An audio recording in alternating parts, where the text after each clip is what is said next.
Muito bem, eu quero aproveitar aqui para falar de um pouco mais tranquilo, né? Quero revisar alguns conteúdos que eu trabalhei aqui durante a semana, nesses vídeos mais curtos.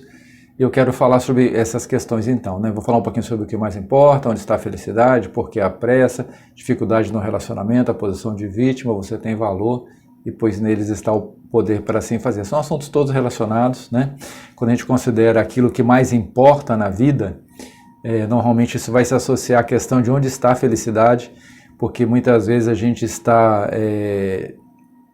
descuidado com isso. E aí junta isso a questão também de por que a pressa. Olha só, às vezes a gente está correndo, você me lembra da Alice, né? A Alice chega para o gato e fala assim, qual caminho eu devo tomar? Tinha dois, né? E o gato, isso lá no Alice do País das Maravilhas, né? E o gato fala assim, depende de onde você quer chegar. E ela fala, qualquer lugar. Não sei o lugar. Ela fala, então qualquer caminho serve. Então às vezes a gente está correndo, tem até uma frase que diz que não adianta a gente correr se está no caminho errado, né? E se está no caminho certo, não adianta ficar sentado nele também. Mas vamos juntar tudo isso aí, entendendo que, tendo clareza do que mais importa, né? Às vezes a gente precisa correr realmente com a vida, mas esse canal é focado, como vocês sabem, na educação dos filhos, né?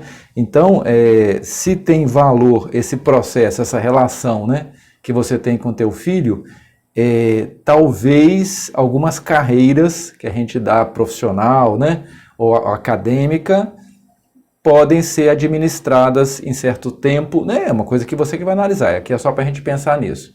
E aí, isso muitas vezes gera, inclusive, se nós estamos correndo muitas vezes sozinhos, né? Aí vem um outro tema que eu abordei, que é a dificuldade no relacionamento. Gente, para que um casal, ou que um pai ou uma mãe possa ser um bom educador do seu filho, precisa estar em harmonia, até casal separado, tá? É interessante, eu lembro até que uma vez eu falei uma bobagem, que me corrijo agora, né? Dizendo que o relacionamento do casal separado não é importante a relação com cada um. Não, é importante, inclusive, que as posições de pai e mãe continuem a ser valorizadas, tá? Então foi uma pergunta que me foi feita numa palestra e eu acabei não sendo ponderado nessa resposta, não foi a melhor resposta, obviamente. A melhor resposta e a resposta correta é que sempre é interessante. Às vezes o casal não dá conta de ficar junto e se separa, mas é importante que haja uma relação madura, tá?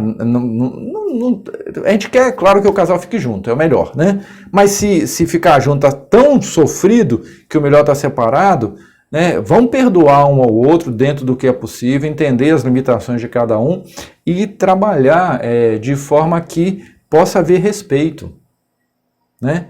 Porque aí nós estamos falando sobre a educação dos filhos, tá? Para que o processo de educação, para que a mãe valorize o pai perante a criança, para que o pai valorize a mãe perante a criança, isso precisa continuar. Preferencialmente o casal junto, né? Porque às vezes junto está nessa questão de com o filho não reconhecer o valor do cônjuge. Isso atrapalha o processo de educação, obviamente, se tirar o valor do outro, tá bom? Falei também sobre a posição de vítima, porque muitas vezes nas relações, isso obviamente é uma imaturidade psicológica. Então, falando aqui sobre a posição de vítima, muitas pessoas não têm maturidade psicológica, então elas têm isso como uma ferramenta, tá? Elas querem resolver as questões dela dizendo que a culpa é dos outros.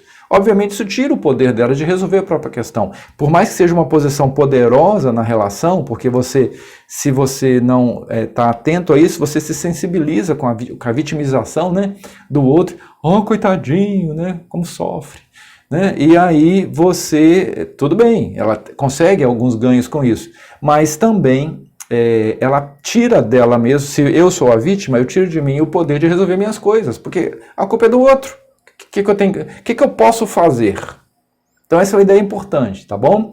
E aí, muitas vezes nesse processo de relação que nós estamos conversando aqui, um dos parceiros começa a achar, né, ou concluir, e não se percebe disso, que não tem valor pessoal.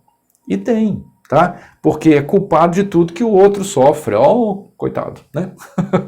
Tá bom? Então, você pode estar de um lado ou do outro aí, dessa situação, mas espero que isso seja um alerta para que isso possa melhorar o relacionamento, que é o que eu estou trabalhando aqui. Porque tem coisa que importa mais. Ser feliz, né? Não é diminuir o outro, não precisa diminuir o outro para você ficar maior. Você pode crescer junto, né? Os dois, é melhor, né? E para fechar todos esses conceitos que eu trabalhei, pois neles está o poder para assim fazer. Você tem uma escritura, porque a gente pode ser capaz de entender o outro, de perdoar o outro, de respeitar o outro, de valorizar o outro. Eu estava conversando com uma amiga essa semana sobre a questão de liderança, né? Liderança, ela tem muito a ver com o que você... O grande líder não é aquele que aparece, tá? O grande líder não é o que aparece, não. O grande líder é aquele que faz com que aqueles que ele lidera se destaquem. Isso que é uma liderança, na minha perspectiva, uma liderança ideal. É fazer que as pessoas... Até o Covey fala isso, né? Liderar é reconhecer o potencial e o valor da pessoa de forma tão clara que ela passe a reconhecer nela mesma. Porque... E aí, em cada um de nós está o poder para fazer isso, para ser melhor e para reconhecer e ajudar o outro a ser melhor. Que isso possa ser um princípio para nós, tá? Possamos aplicar todas essas questões que eu falei aqui, e tem esses videozinhos aí também que eu falei de forma mais quebradinha sobre cada um desses pontos, tá bom? Vamos fazer isso aí, porque se a gente não fizer, quem vai fazer?